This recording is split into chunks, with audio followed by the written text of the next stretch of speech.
Saudara, pagi hari ini kita akan membahas seputar topik etika Kristen, dan ini masih ada kaitannya dengan Kristen progresif yang mulai minggu lalu saya sudah bahas. Minggu lalu kita bahas tentang toleransi palsu dari Kristen progresif versus toleransi sejati sesuai dengan ajaran Alkitab. Dan pagi hari ini kita akan membahas mengenai isu perceraian sekaligus juga isu poligami, karena saya pikir itu ada kaitannya, ya.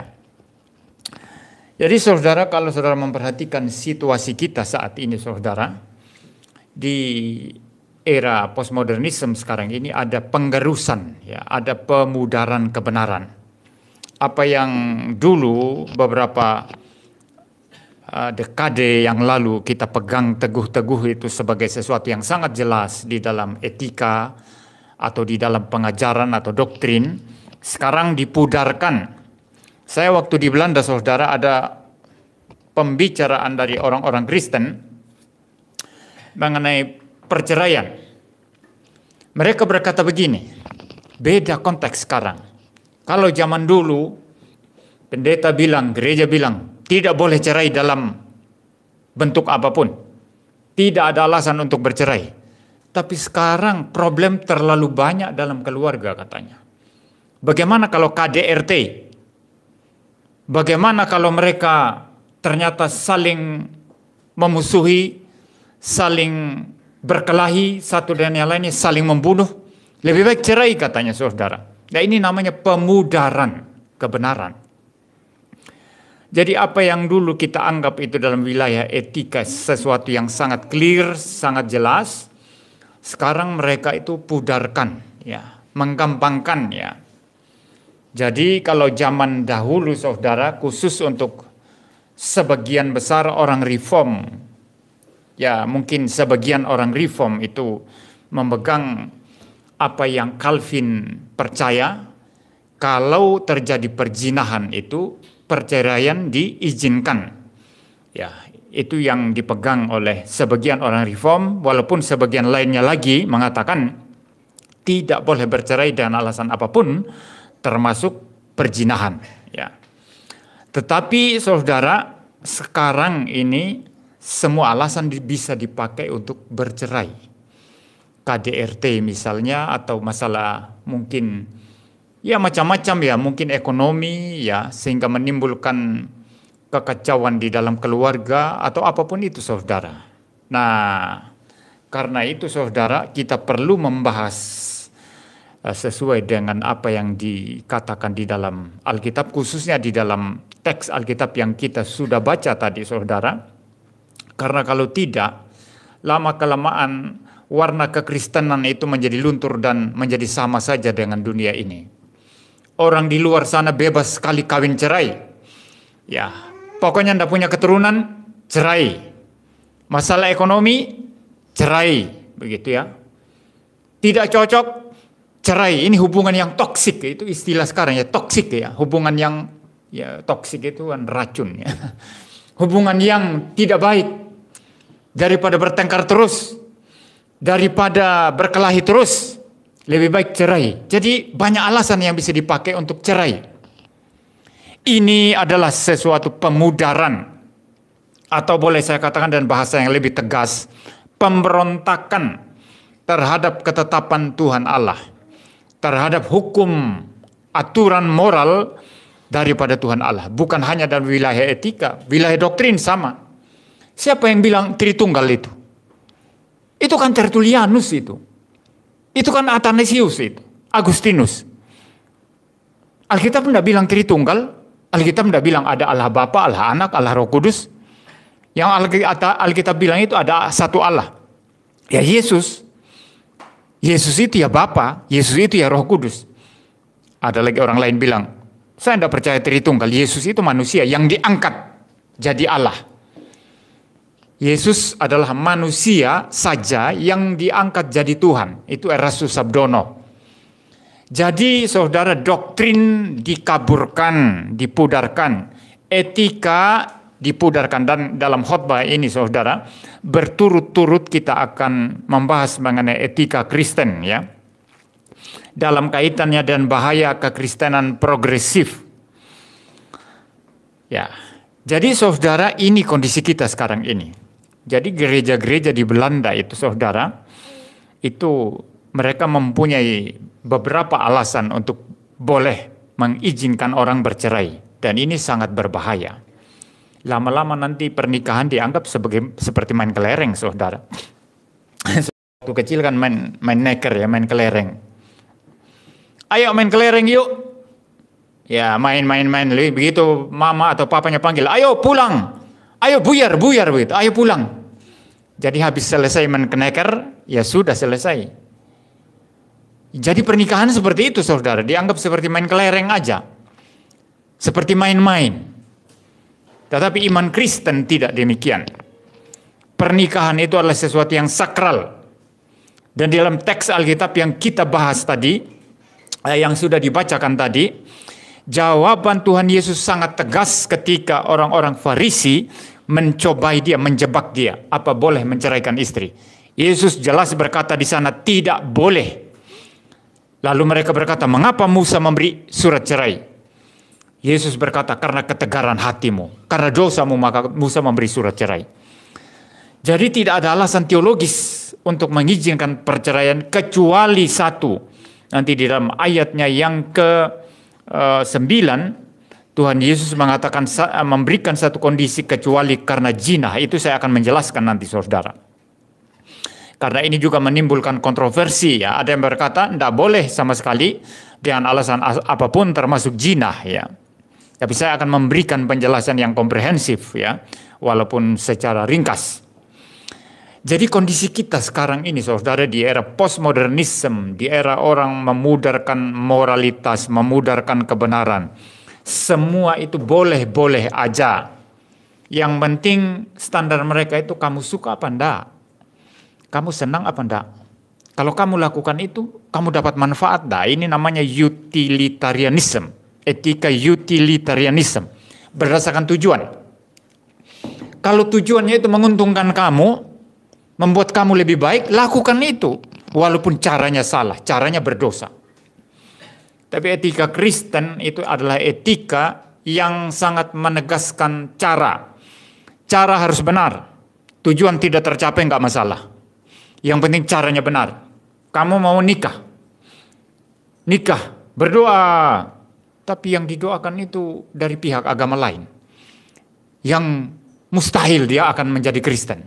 Akhirnya dia nanti katut ikut. Ya. Pindah agama lain begitu.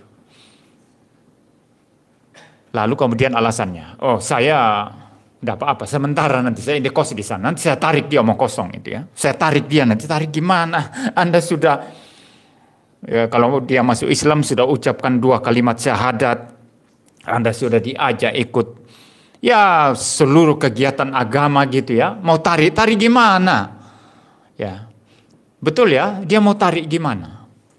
Nah saudara-saudara, ini yang kita sebut sebagai orang-orang Kristen ini tidak lagi menggunakan standar yang jelas, yang clear, yang sungguh-sungguh di dalam hal moralitas. Ya. Tapi saudara, apa yang terjadi pada saat ini, terutama misalnya di dalam hal etika yang saya sebut tadi, semacam utilitarianism yang sangat mementingkan tujuan. Cara ya urusan kemudian ya. Bagi mereka sebetulnya intinya itu bukan Tuhan. Tapi intinya adalah manusia, bagaimana manusia itu nyaman. Bagaimana manusia itu mendapat sesuatu yang kalau dalam bahasa Inggris itu disebut sebagai comfortable ya. Sesuatu yang nyaman, yang senang, membuat manusia nyaman, senang. Sehingga masalah cara itu nomor 2. Ya, tetapi bahayanya etika semacam ini adalah saudara, itu akan merusak semua fondasi moral yang ada. Sehingga kehidupan yang tanpa fondasi moral yang jelas justru akan menyebabkan orang itu menjadi lebih rusak. Nyaman tapi rusak, dan justru kerusakan itu akan menghasilkan ketidaknyamanan yang lebih hebat dan lebih besar. Ya, akan terjadi kekacauan saudara kalau mengikuti standar etika. Yang penting tujuan tercapai. Tapi masalah cara urusan kemudian. Kalau semua orang berlomba-lomba untuk mencapai tujuannya, segala cara dihalalkan, maka tinggal tunggu waktunya, nanti akan ada pertentangan, akan ada perkelahian, akan ada peperangan, akan ada pertumpahan darah. Yang penting tujuan, saudara. Ini sangat-sangat berbahaya. Nah, saudara, kalau kita melihat jawaban Tuhan Yesus di ayat 4 dan ayat yang ke-6 di dalam Injil Matius pasal 19 yang kita sudah baca tadi, itu sangat-sangat tegas. Sangat-sangat clear sekali. Mungkin saya akan membaca dari ayat 3 ya. Maka datanglah orang-orang Farisi kepadanya untuk mencobai dia. Mereka bertanya, apakah diperbolehkan orang menceraikan istrinya dengan alasan apa saja? Ya, mereka tanya, tapi sebetulnya mereka mau mencobai.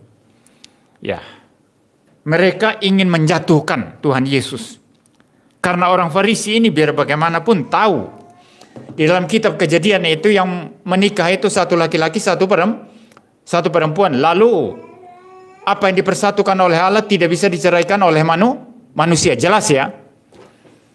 Mereka tahu itu, tapi mereka juga tahu bahwa Musa pernah memberikan surat cerai kepada mereka yang bercerai. Nah, mereka ingin mempertentangkan dua hal ini untuk menjebak dan mempersalahkan Tuhan Yesus. Ya, mereka bertanya, apakah diperbolehkan orang menceraikan istrinya dengan alasan apa saja? Jawab Yesus, tidakkah kamu baca bahwa Ia yang menciptakan manusia sejak semula, menjadikan mereka laki-laki dan perempuan. Perhatikan, menjadikan mereka laki-laki dan perempuan. Satu laki-laki, satu perempuan. Ayat 5. Dan firman-Nya, sebab itu laki-laki akan meninggalkan ayahnya dan ibunya dan bersatu dengan istrinya, sehingga keduanya itu menjadi satu daging. Laki-laki meninggalkan ayahnya dan ibunya, satu laki-laki ya, bersatu dengan istrinya, sehingga keduanya menjadi satu. Jadi ada dua prinsip penting di sini. Pertama, satu laki-laki, satu perempuan. Kedua, baik laki-laki maupun perempuan ini bersatu sehingga keduanya menjadi satu daging. Laki-laki dan perempuan itu bersatu sehingga keduanya menjadi satu daging. Ayat 6, demikianlah mereka bukan lagi dua, melainkan satu. Karena itu, apa yang dipersatukan Allah tidak boleh diceraikan oleh manusia. Ini sangat clear. Apa yang mau dibantah di sini? Anda mau pakai alasan apapun, tidak ada di sana. Ditutup semua oleh Tuhan Yesus. Ya. Yang pertama, yang dilakukan oleh Tuhan Yesus di sana, Dia menegakkan kembali hukum pernikahan Kristen di dalam Kejadian 2 ayat 24. Karena itu seorang laki-laki akan meninggalkan ayahnya dan ibunya, bersatu dengan istrinya sehingga keduanya menjadi satu daging. Ada dua yang menjadi satu. Bukan ada banyak yang menjadi satu. Ada dua yang menjadi satu. Satu laki-laki, satu perempuan. Keduanya menjadi satu. Dan mereka itu dikatakan persatuannya sedemikian rupa sehingga dikatakan satu daging. Ya, ini persatuan yang sedemikian rupa, saudara.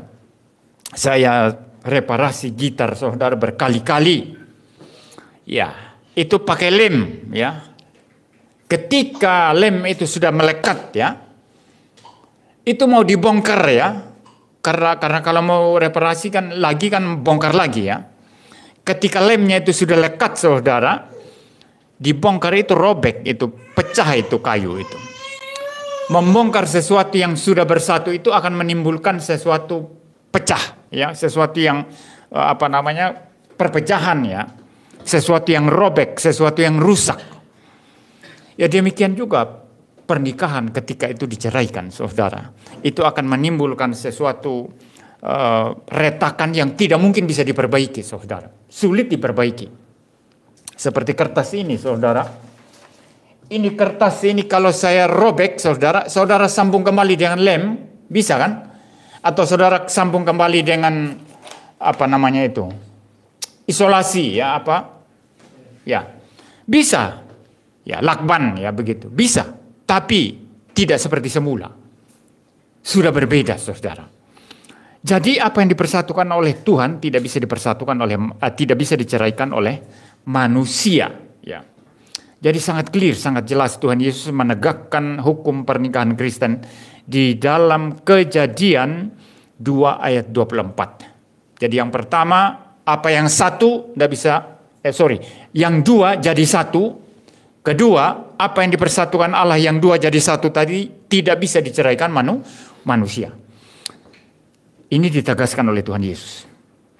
Lalu kemudian saudara, sekaligus ayat 4-6 ini menjawab dengan tegas isu poligami. Apakah boleh tidak orang poligami? Istri pertama nggak punya keturunan, saya pingin punya anak, maka saya boleh ambil istri lagi. Tapi dalam jawaban Tuhan Yesus di sini tidak ada ruang untuk poligami. Satu istri untuk satu laki-laki, satu suami untuk satu perempuan. Ya. Jadi saudara, tidak ada ruang untuk poligami di sini. Si Brian itu saudara, Kristen progresif itu, dia mengatakan bahwa Alkitab memberi ruang untuk poligami. Buktinya Daud, Salomo punya 1000 istri katanya. Tapi Alkitab tidak mengizinkan mereka. Alkitab tidak pernah memberikan pembenaran kepada Daud ketika dia punya banyak istri, betul ya? Alkitab tidak pernah memberikan pembenaran kepada Abraham ketika dia mengambil Hagar, hambanya perempuan orang Mesir itu, untuk menjadi istrinya, lalu memperanakan Ismail. Tidak ada di situ Tuhan membenarkan itu. Saudara, siapa yang menyuruh Abraham mengambil Hagar? Apa Tuhan atau Sarah? Sarah, saudara, bukan Tuhan. Jadi dosanya siapa di situ? Dosanya Sarah, ya. Kadang-kadang suami itu saudara pingin punya istri lain lagi karena dosa istrinya juga, saudara. Ya macam-macam seperti Sarah tadi itu. Tidak punya anak, pingin punya anak, ya sudah itu pembantuku, itu budakku, itu ambil dia. Lahirkan anak bagi saya katanya. Ini dosa, saudara. Itu dosanya Sarah, bukan Tuhan yang suruh. Bukan Tuhan yang suruh Abraham poligami. Tapi Sarah, ya saudara. Jelas ya? Ya. Sama saja istri-istri sekarang. Suaminya selingkuh. Ya dia tak menjaga suaminya. Ya. Dia membiarkan suaminya itu bicara dengan orang lain. Nah, ini bahaya. Oh, suaminya asik sekali ngomong dengan cewek lain. Oh, dia anggap, wah nggak apa-apa. Oh, ini kerja kok suami saya. Kerja dia. Dia kerja nanti diembat itu sama perempuan, saudara. Di luar sana ada banyak perempuan yang nggak beres, saudara. Ya, yang suka ambil suami orang, ya. Itu istilahnya apa itu ya? Itu apa istilahnya apa itu ya? Yang perempuan suka ambil suami orang? Pelakor, ya. Pelakor begitu ya. Pelakor, apa itu? Ya, begitulah begitu ya. Jadi saudara, ya salahnya si istri juga kan, begitu saudara. Dia tidak peduli dengan suaminya, sama juga dengan istri. Dia ambil orang ya suaminya yang nggak beres juga biasanya. Istrinya wah pecicilan begitu ya sama laki-laki lain, dia diam aja ya. Ya, pecicilan ya harus ngamuk dong ya. Usir aja itu laki-lakinya kan begitu. Ya. Jadi saudara, sering poligami itu terjadi karena kesalahan dari pihak perempuan juga. Tapi dalam waktu yang sama itu juga kesalahan nafsu daripada laki-laki ya. Tidak ada di dalam perjanjian lama itu Tuhan mengizinkan poligami atau Tuhan menjustifikasi atau Tuhan menganjurkan yang namanya poligami. Dari jawaban Tuhan Yesus di sini yang mengutip kembali dengan sangat clear dan sangat jelas hukum pernikahan di dalam Kejadian 2 ayat 24, maka poligami tidak diberi ruang sama sekali.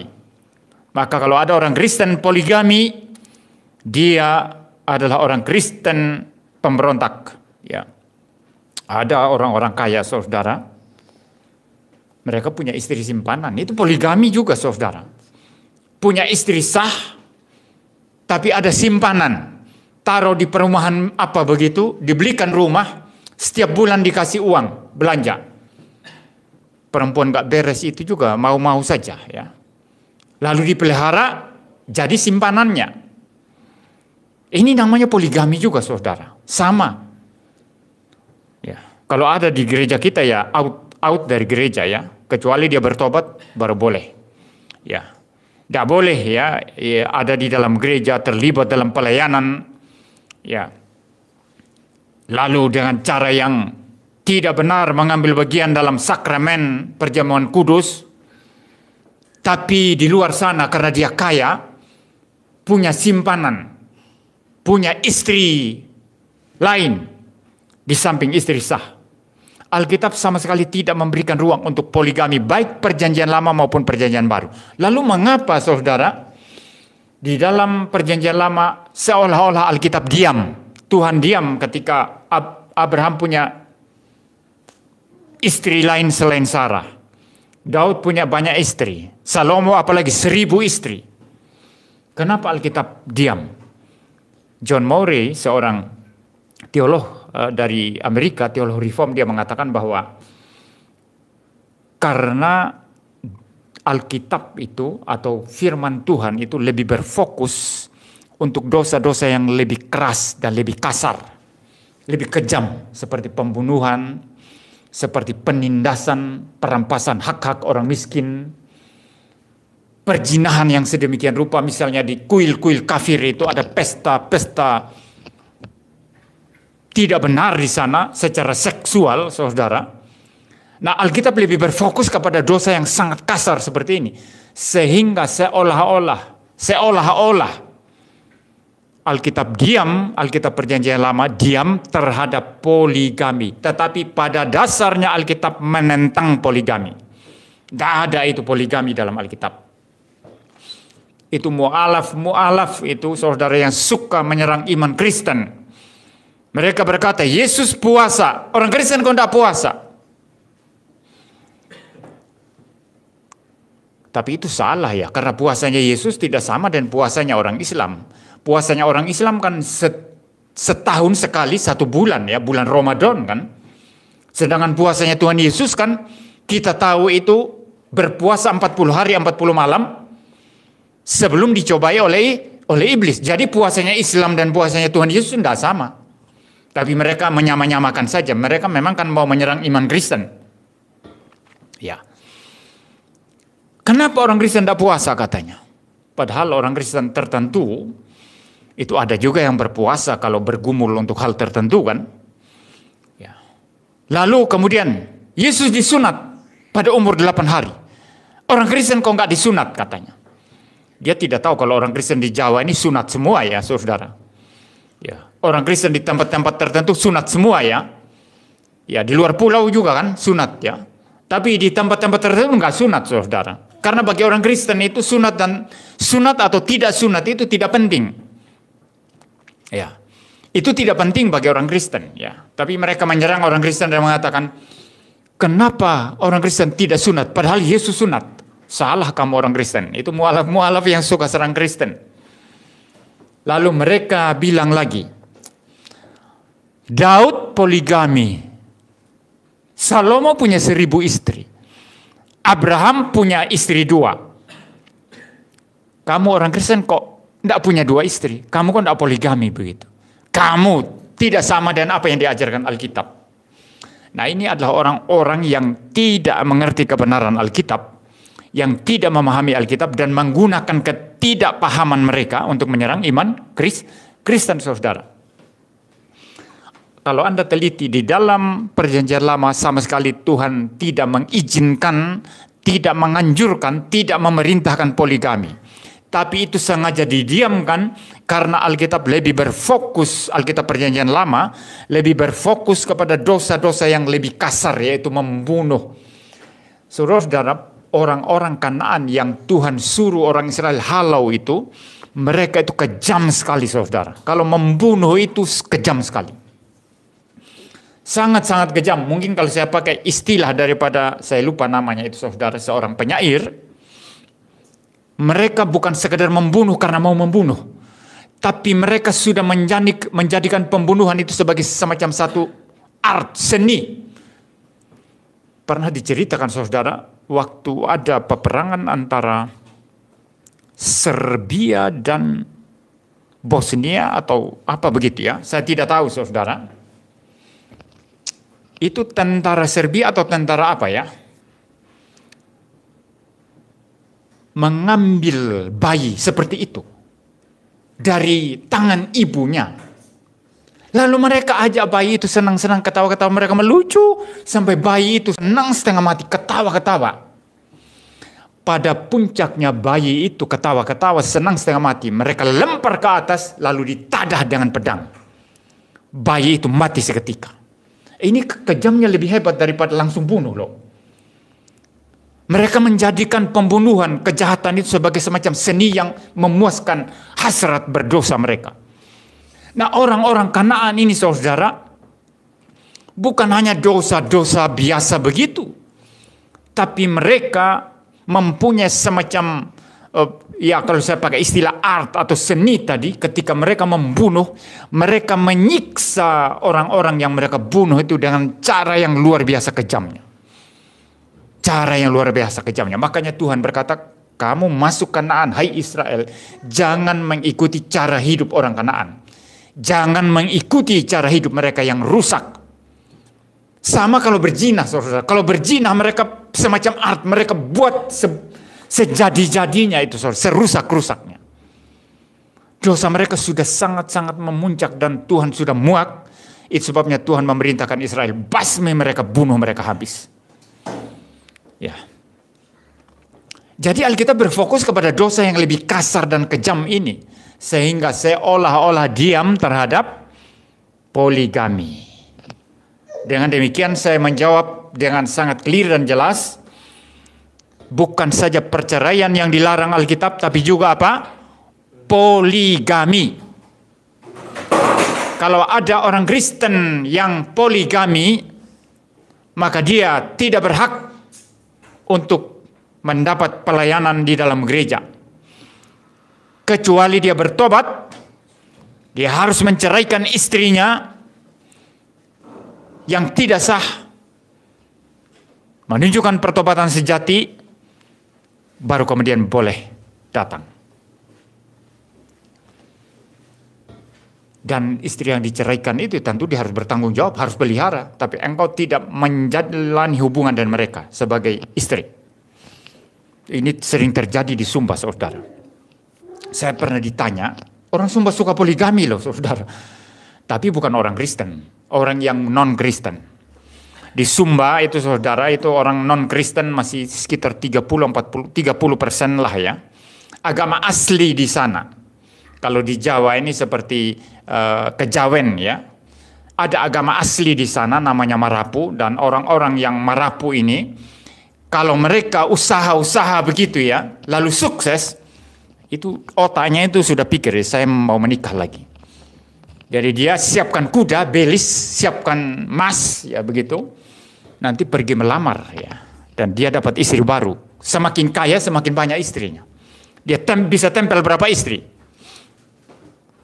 Orang Sumba suka poligami, saudara. Ini kalau ada orang Sumba yang dengar, Anda tidak boleh tersinggung. Memang orang Sumba itu suka poligami, saudara.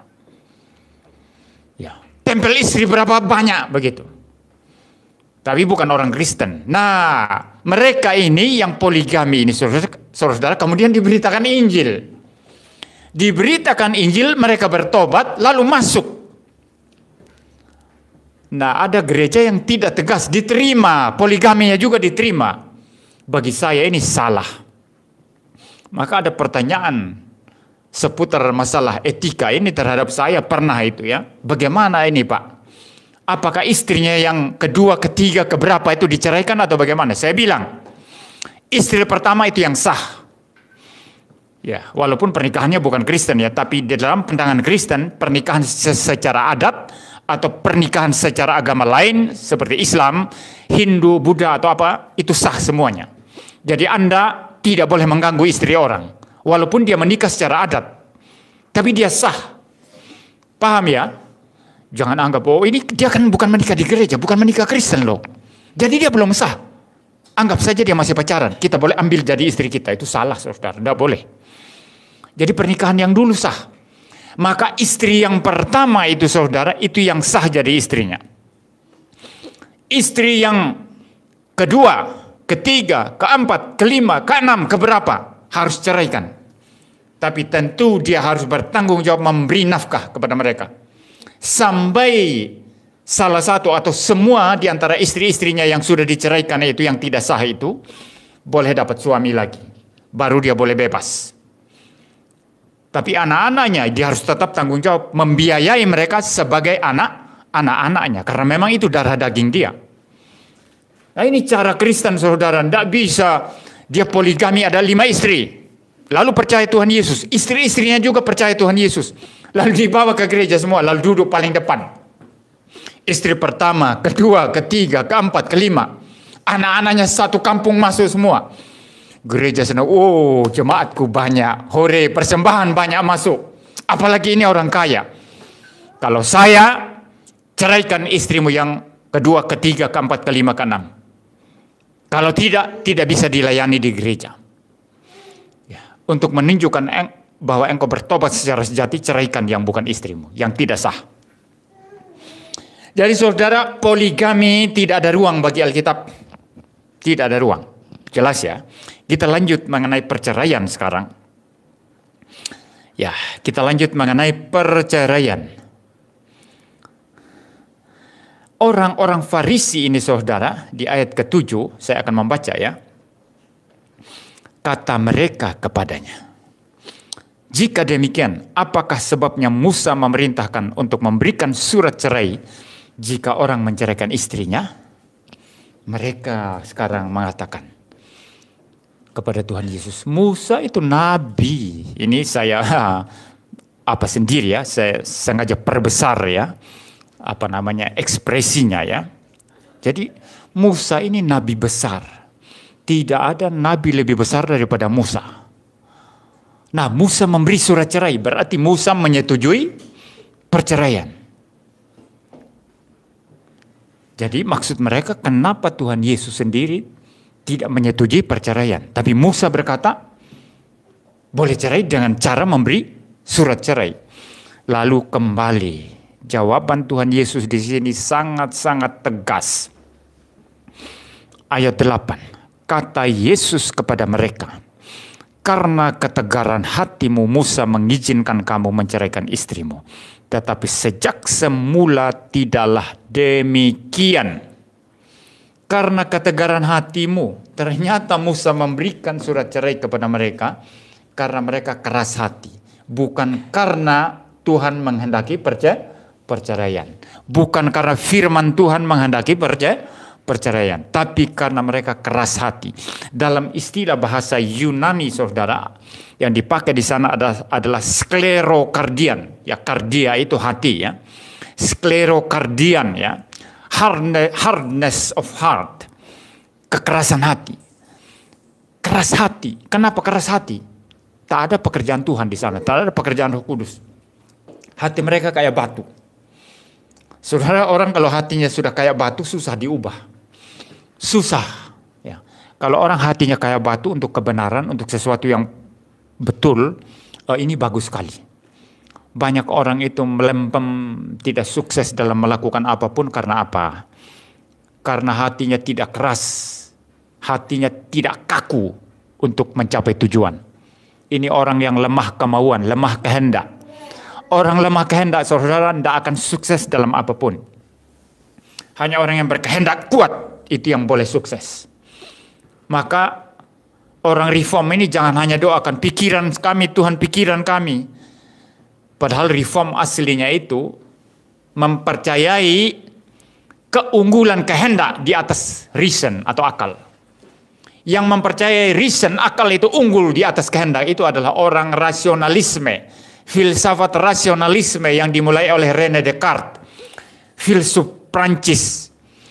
Ya. Tapi orang reform itu mengatakan kehendak lebih unggul, maka perhatikan kehendak. Dosa itu kalau sudah cengkeram kehendak, saudara sulit bertobat. Tahu itu salah, tahu, tapi kehendak saya mau. Paham ya yang saya maksud ini? Kita masing-masing kan punya dosa, saudara. Ini, betul ya? Masing-masing punya dosa. Kenapa suka sekali dengan dosa itu, saudara? Padahal tahu ini salah. Akal sudah kata itu salah itu, tidak benar itu. Tapi melangkah. Kenapa? Ini keunggulan kehendak, saudara. Setelah manusia jatuh dalam dosa, maka kehendak itu mengambil alih segala sesuatu. Sehingga reason ini menjadi budak kehendak. Ini pandangan reform, saudara. Jadi saudara jangan pikir ya, saudara jangan pikir reform bicara doktrin terus. Oh, reform ini sangat-sangat rasional dan yang paling unggul menurut reform adalah reason. Salah. Sejak Bapak Gereja Agustinus ya, itu mengatakan kehendak itu berkuasa. Maka akal kita dipakai untuk membenarkan kehendak.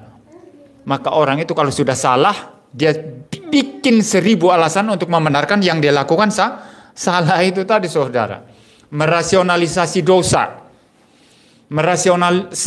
Merasionalisasi kesalahan. Ya, kehendak. Nah, orang yang hatinya keras ini kehendaknya keras kaku. Cilakanya kalau dia keras di dalam hal yang salah. Seperti orang-orang Yahudi ini, akhirnya mereka minta surat cerai kepada Musa. Karena mereka keras hati dan Musa memberikan. Jadi alasan mereka diberi surat cerai oleh Musa apa? Hati mereka kaku, hati mereka keras, hati mereka tidak bisa dibentuk. Hati mereka tidak bisa ditegur, dikasih masukan. Ya. Sklerokardian, ya. Hardness of heart. Stiff necked, ya, stiff necked, kaku lehernya ini. Itu bagi orang yang sudah jalan, kalau jalan ya sudah jalan. Orang teriak-teriak pun salah jalan, itu tersesat itu, jalan terus. Ya, sudah tidak mau dengar orang lain. Nah, kalau berada dalam jalan yang benar, wah itu bagus sekali, sangat dibutuhkan.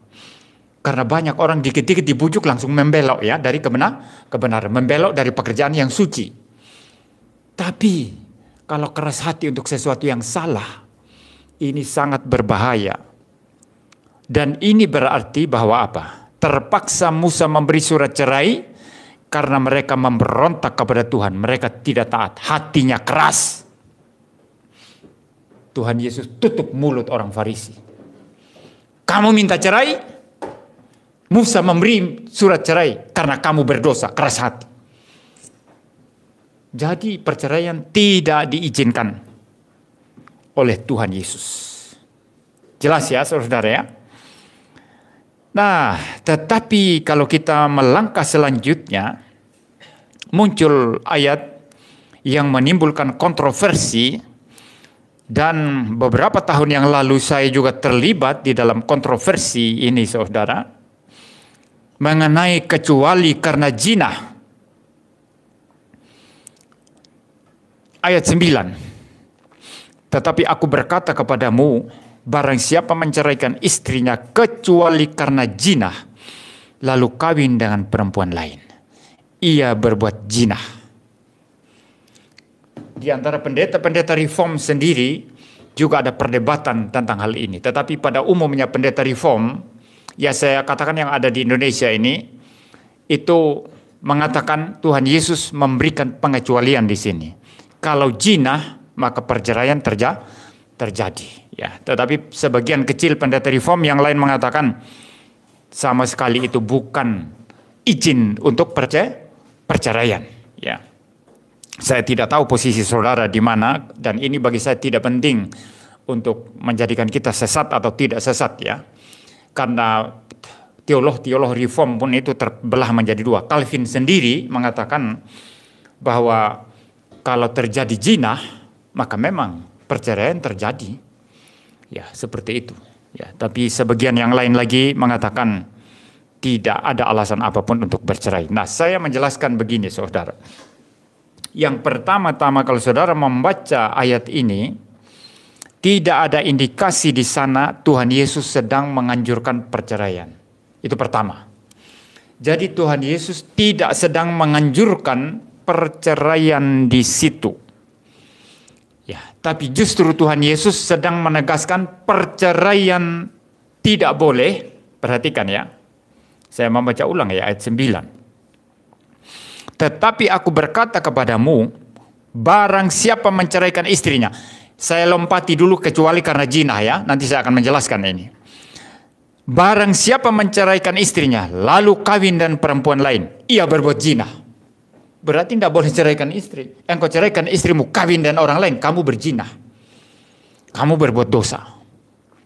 Jadi di sini di ayat 9 ini Tuhan Yesus tidak sedang mendukung perceraian atau tidak sedang menganjurkan perceraian.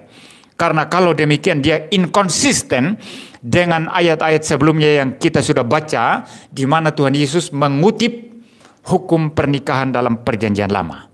Ayat 4 sampai ayat yang ke-6 yang kita sudah bahas tadi. Ya. Nah, lalu kemudian mengapa di situ ada istilah kecuali karena zina? Perzinahan itu saudara, ya, perzinahan itu tidak boleh dilihat sebagai karena dia berzina maka sekarang saya boleh cerai. Ini salah. Justru ketika perzinahan itu terjadi, maka perceraian sudah terjadi di situ. Paham ya? Sudah paham ya? Loh, ketika orang sudah berzina, dia sudah merobek paksa apa yang dipersatukan Tuhan tadi.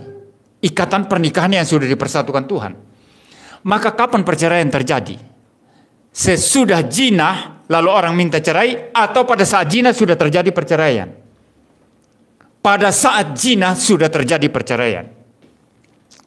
Kalau pada saat zina sudah terjadi perceraian, mengapa engkau melarang orang menceraikan istri atau suaminya ketika dia sudah berzina?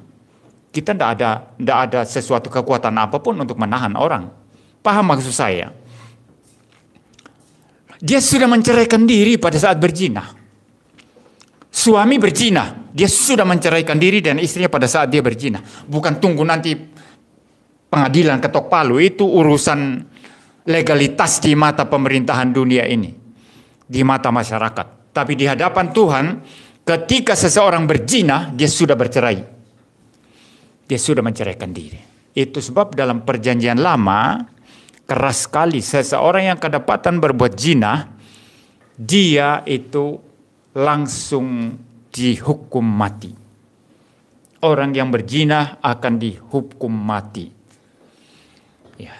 Nah, kalau sudah dihukum mati, orang boleh bebas kan menikah lagi. Kalau istrinya atau suaminya ketangkap berzina, lalu mendapat hukum lempar batu sampai mati, pasangan yang tidak berzina tadi bagaimana? Bebas menikah lagi atau enggak boleh menikah? Bisa menikah lagi, saudara. Ya. Jadi jangan melihat perzinahan itu sebagai begini, urut-urut dalam urutan seperti ini ya. Orang berzina lalu boleh cerai. Tidak, pada saat dia berzina itu sudah cerai itu. Nanti kalau bercerai pakai pengadilan itu hanya lanjutan dari dia menceraikan diri pada saat berzina. Maka untuk mentaati perintah Tuhan Yesus di sini apa? Bukan Anda tidak boleh cerai, pengadilan urus perceraian, bukan itu. Supaya kita taat firman Tuhan di sini adalah apa? Jangan berzina. Karena dengan berzina engkau menceraikan dirimu. Pegang ini baik-baik. Ini yang menjadi prinsip, saudara. Kalau engkau mau taat firman Tuhan yang mengatakan jangan bercerai, karena tidak boleh terjadi perceraian, karena apa yang dipersatukan oleh Allah tidak boleh diceraikan manusia, maka jangan berzina, karena jangan berzina engkau menceraikan dirimu dari pasanganmu. Itu maksudnya, saudara. Maka jangan hanya sibuk bicara perceraian, urus percerai pengadilan. Tapi kalau orang sudah berzina, dia sudah menceraikan diri. Ya. Maka untuk taat firman Tuhan apa? Jangan berzina. Ini maksudnya apa? Jangan berzina di sini, saudara. Bukan Tuhan Yesus sedang mengizinkan perceraian di sini. Jangan berzina. Karena tidak boleh terjadi perceraian. Karena ketika engkau berzina, engkau sedang menceraikan dirimu. Clear ya, jelas ya. Jadi saya kalau ditanya, orang itu kok ceraikan istrinya bagaimana Pak Pendeta? Mereka sudah urus pengadilan. Istrinya berzina. Ada bukti berzina. Saya bilang istrinya itu waktu dia berzina ya sudah menceraikan diri. Kalau suaminya sekarang urus surat pengadilan menceraikan, apa itu kita tidak bisa apa-apa. Maka supaya jangan bercerai dan supaya taat firman Tuhan ini, jangan berzina, itu intinya. Karena dengan berzina kamu bercerai. Paham ya? Nah, saudara-saudara, kalau ini sudah clear, maka bagi saya tidak ada perdebatan ya. Kalau orang sudah berzina, tidak ada alasan kita menahan orang itu tidak mengurus perceraian di pengadilan. Kalaupun diusahakan supaya mereka rujuk dan memang itu ya perlu dan harus diusahakan agar mereka tetap demi menjaga sesuatu yang misalnya anak-anak ya, dan mungkin karena orang-orang itu juga dia harus diperhitungkan bagaimana dia boleh bertobat, bagaimana dia boleh kembali ya ke jalan yang benar ya, kembali kepada Tuhan ya. Maka memang pendeta seperti saya akan mengatakan janganlah bercerai ya. Coba dipikir, coba kamu suami atau istri ampuni suamimu atau ampuni istrimu ya. Ya, saling mengampuni, bereskan dosa ya. Urus anak-anak begitu ya. Pasti itu pendeta pasti begitu. Tapi kalau salah satu pihak enggak Pak, saya sudah enggak bisa, dia sudah terlalu sering berzina. Saya mau urus cerai pengadilan. Saya enggak bisa apa-apa, saya enggak bisa mengatakan dia, "Wah, kamu orang durhaka." Enggak boleh. Yang penting dia bersih. Dia tidak melakukan hal yang sama. Ya, saya tidak bisa melarang. Toh perceraian sudah terjadi ketika terjadi perzinahan tadi. Lalu ditanya, bagaimana saya bisa menikah lagi? Boleh.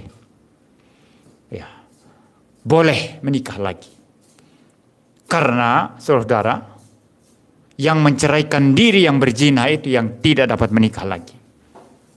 Kalau dalam konteks perjanjian lama, dia sudah mati, dilempari batu. Ya, tetapi argumentasi ini juga dipakai oleh mereka yang membela bahwa tidak bisa bercerai sama sekali, termasuk zina tidak boleh. Apa itu? Di perjanjian lama itu orang bisa menikah lagi karena yang berzina itu sudah mati. Tapi kalau sekarang kan masih hidup, ya tidak boleh dong katanya begitu. Ya kalau dia menceraikan ya selama-lamanya ya tidak bisa menikah lagi. Tapi argumentasi ini dipakai juga oleh orang yang mengatakan dia boleh menikah. Ya, karena kalau di perjanjian lama kan sudah mati, kan boleh menikah. Ya sekarang kita kan tidak melakukan hukum perjanjian lama. Orang yang berzina ini kan harusnya mati.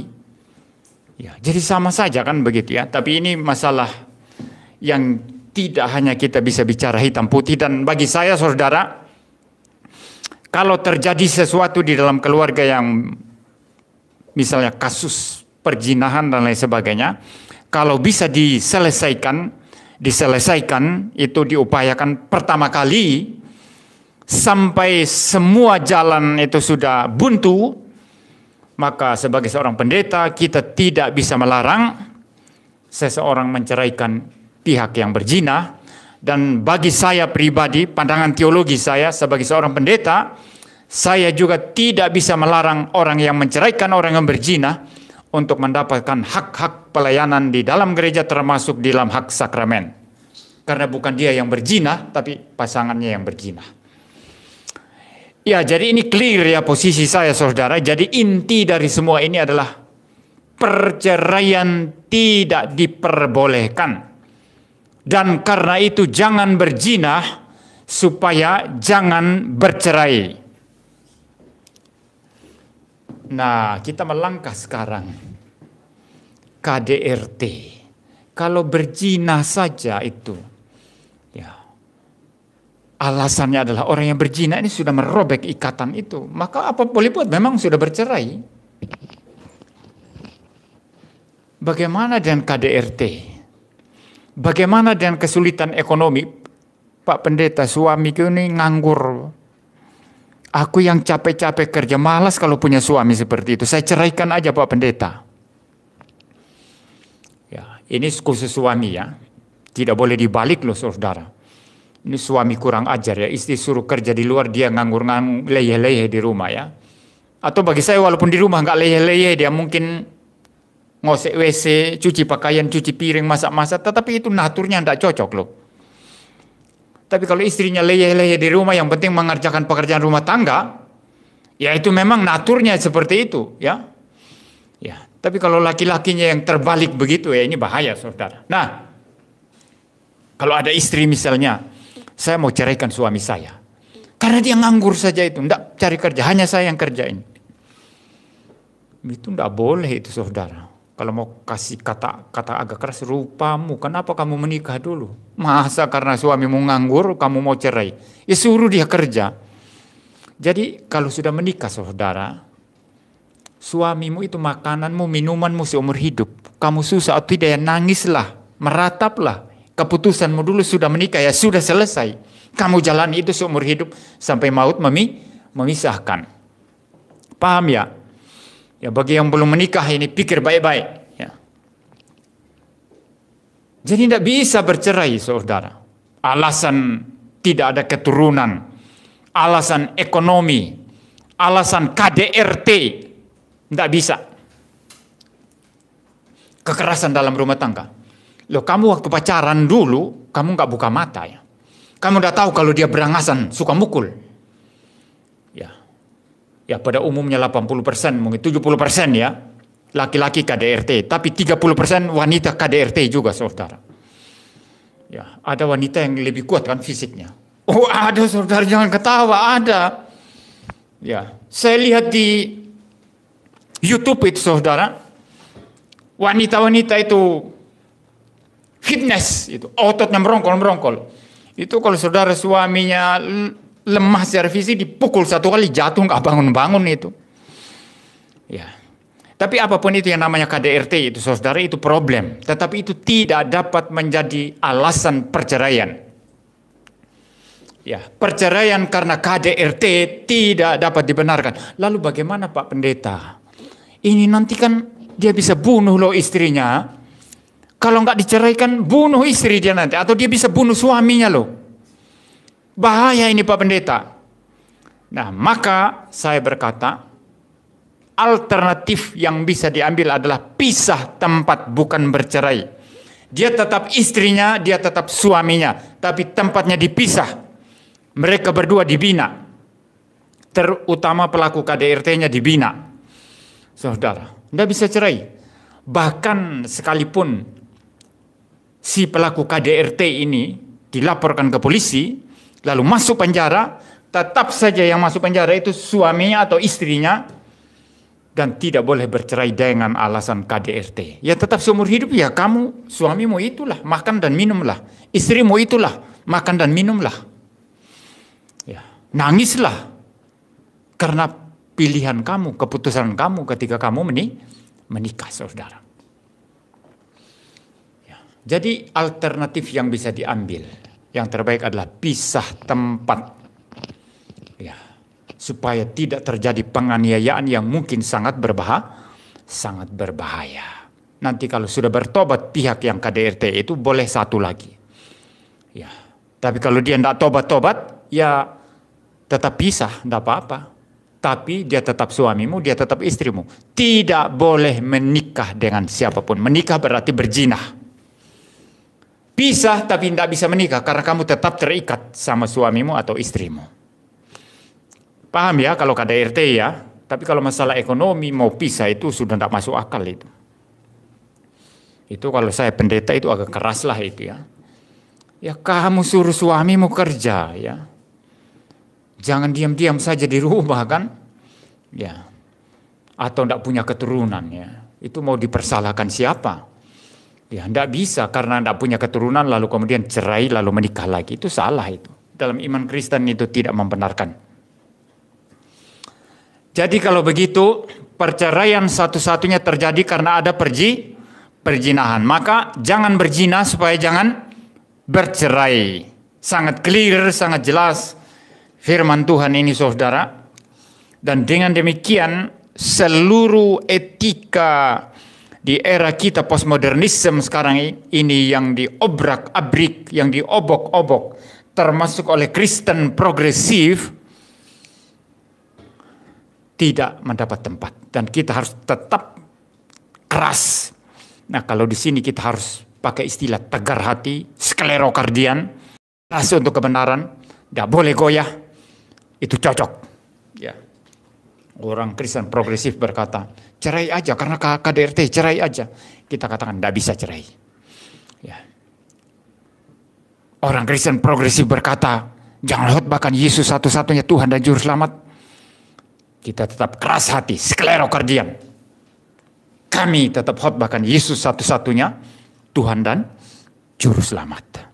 Dibutuhkan pendeta-pendeta dan orang-orang Kristen yang keras hati seperti ini melawan kepalsuan, melawan pemudaran kebenaran, melawan pemudaran etika Kristen yang sangat-sangat clear dan jelas yang menjadikan kekristenan menjadi kuat. Kalau tidak, maka kekristenan bisa runtuh dan kekristenan bisa akan tinggal puing-puing. Tetapi Tuhan kita adalah Tuhan yang Maha Kuasa, Tuhan yang tidak tinggal diam, Tuhan yang akan terus memimpin umatnya sehingga tetap ada orang-orang Kristen yang setia kepada Tuhan, yang terus memberitakan Injil yang sejati, dan biarlah kita menjadi bagian dari orang-orang yang seperti itu.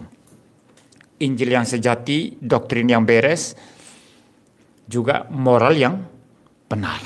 Dua-duanya harus berjalan bersama-sama. Jangan ikut kelakuan orang dunia yang tidak mengenal Tuhan. Biarlah kita pulang dengan khotbah ini saudara, boleh menjadi penuntun kita selama kita hidup dan boleh berkarya untuk Tuhan. Maka yang kita pikir sebetulnya bukan masalah saya lakukan apa. Kalau masih begitu kita masih belajar. Tapi yang kita harus pikirkan adalah apa yang aku kerjakan sekarang untuk kemuliaan Tuhan, apa yang aku harus kembangkan, apa yang aku harus tambah berlipat-lipat ganda. Tapi kalau banyak orang Kristen masih sibuk, Pak Pendeta ini ajarannya salah apa benar Pak Pendeta? Wah kasihan sekali, jadi seumur hidup hanya bergumul, ini salah benar. Bagi kita orang Kristen yang benar ya sudah benar, ikuti. Tidak usah perdebatkan. Dan kerjakan pekerjaan kita. Memperkembangkan apa yang Tuhan berikan kepada kita. Mari kita berdoa. Bapa di surga, terima kasih Tuhan untuk khotbah pada pagi hari ini. Berkati kami, pimpin kami, biarlah kami setia kepada doktrin yang benar. Kami setia kepada ajaran moral Kristen yang sejati. Di tengah-tengah di mana era postmodernisme ini, kekristenan dipudarkan oleh orang-orang yang tidak bertanggung jawab. Kami boleh terus setia mengeraskan hati untuk Tuhan, bukan mengeraskan hati untuk dosa. Biarlah kami tetap tegak lurus kepada Tuhan dan boleh melawan segala penyelewengan baik dalam wilayah doktrin maupun dalam wilayah moral. Terima kasih Tuhan, dalam nama Tuhan Yesus Kristus kami berdoa. Amin.